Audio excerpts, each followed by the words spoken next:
Pump मारे रे किसे जिए पो जंप मारे किसे जिए पो जंप मारे बोला मुए पंप मारे रे किसे जिए पो जंप मारे किसे जिए पो जंप मारे ना तो सिखत रहे रे ये कौन गाना है पंप मारे के पंप मारला बाबा पता पंप के मारला भाई मारे ना सा भाई बोलमुआ ना भाई बोलमुआ तो खुदे सर पंप बाऊ का मारी तो भाई को से मारी रे तू अपना भैया से पूछी आइल बन ना खिचड़ी लेके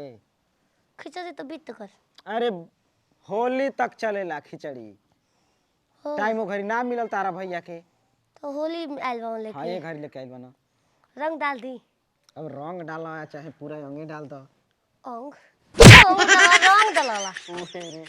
उहे रंग कहल जाला तू के हव रे बोल दला हमरा के हव भतार के नहीं खुची न तू ही हव के चिन्हबू चिंग गनी अब चिन्ह गेलू तो जान गेलू न के पंप मारेला भैया भैया जाति मारवावे जा मारवालो कुछ हो जी मारवा कर हम छिन रो रारो भतर का तो आइल बना पंपो ने खन मारत हमार अबे मारवा होतै तारा वो से सार के पता चले के चाहे कि पाहुन के कैसन बहिन देले बानी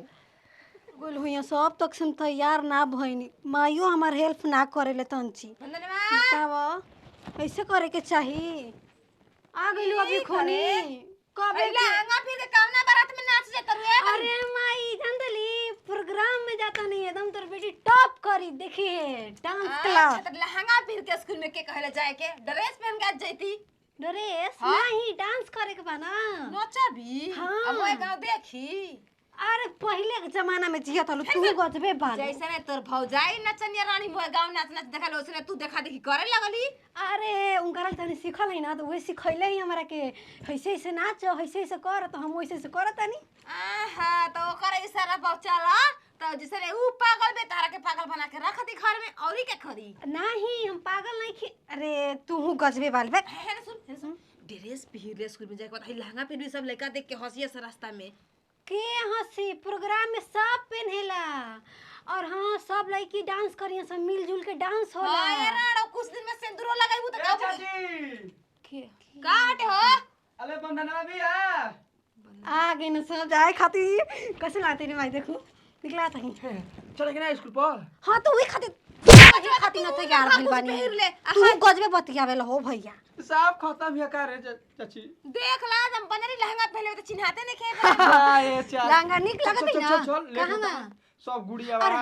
रुको सुने ना कुल जात रिसन गुड़िया तैयार हो गई हां सुने ना हां गोई ना हां पीर के नाच के दिखाई है प्रोग्राम कर ठीक है गोड़ लगती भाई आशीर्वाद दे हम तुम टॉप करी डांस चल चल टॉप पे वो बैठे वो चल चल हां कर दिया चाची ई हो ले लबिया भाग ठुमका लगाई आई ए नती तो हो जन त गांव कर के गुस्सा कइले बड़े तंजी समझाओ तंगे लड़की गुली सब ना कइल जाला बीके संगे कोचिंग में पढ़े नहीं जा एही से त बिकौआ नियन तू हो गइल बड़ा बिकौआ हमरा गांव के नंबर 1 बदमाश हटे नतिया बताओ ना जैसे पागल पतो उसने लड़की संग संग पागल हो जातिया ऊ रानी के कहां गायब भइल बे सवेरे से हमनो के तेन बा भैया वो भाई पंप मारे चलो हमरा संगे चलो मार लो पंप सुनियो सन छिनरी मारहु ना दिहो सो चलो सेज सजा देल बानी ई कुल का कहतल को समझ में आवता पंप मारे चलो ओए बमले कल हो कि मारे के बा पंप बाबाला अरे तो मजाक कइल हो जीजा हन तुम बमला हो अरे बहन भाई के साथ ऐसा कुल ना कहल जाला ना चलो न मार लो चलो मार दे मुहा मुहा पंप मारे के बाद में हाथ नहीं थे आ मुहा मार देबो कौन सा कल है रे हैं बमला मार कल बाबाला उनको बुझात नहीं थे हैं पता है ऐसा कहे के चाहिए बहन हमारा हैं तन की बुरबा के फायदा उठाओ तो जा के हरे के जो चोर घुसल बका रे ए माल कहे के वो को समझ में नहीं आवेला हां का करती है देख रे पंप माराई भाई से तू कुछ कर बुका हैं हे सब हमो के ले बानी चोन हाथ का बालू पेन है ना मार कौन पर फाड़ दिए बरा जल्दी तो ना मारना छिन रो मारा भाई खड़ा बा बहन बैठल बिया एस के जिंदगी जब हमार घर हो ए मैं हम तो जानते के पाहुन बढ़िया आदमी बानी लेकिन एकदम खराब आदमी बानी का खराब बनी हाँ? बतलाई न कौन खराब बहनिए त संदर बनता सन लूर रस सुने के मिली वह कहले बानी कि जाके को पंप मारे खातिर माने एक पंप चल घर सफा करे कष्ट कल हो मरबू कहबू ए सब त भाई हम देवा से मजाक कर भाई मजाक काहे करते हम तो पंप करवा चलो चलो ना तोरा लाज शर्म नहीं खेला रे भाई चलो को घर में घुसो मार दे मुंह में हम चिरात का बहुत हाथ थोड़ी लेता नहीं हम भाई के लेके जाते हैं घर में भगवान जी देख देख ना लेना तोर पे हाथ नहीं की उठाले हाथ उठावे का मत सोच जल्दी सोना के बरबर का हो ले ला लेके बेच दिया मिठाई चॉकलेट खा गए सब ई ना सोना करे अरे बनरी घाम भइल भाई कम से कम निकाल दे महिला है आदमी ये महिला देखी शिकायत मत कर कहते नहीं खन मारत का पंपावा तेरा चाय के गाना मरी का खिसियाता खिसिया तनी है कुछ सिखाओ तनी जा हां पागल ऊ पागल तू संग संग पगला गेल बड़े का ए माज पाहुन कुली है कुछ सिखाओ जरा ए महाराज एकर से मजाक कोनी हमर में मजाक ना करना अबे तो रउए समझ कितना बुद्धि के तेज बिया कि रउआ से आके कहती है जानते बानी त माने कुछ बात कहल जरूरी बाटे वो ना जानत रही पागल पतो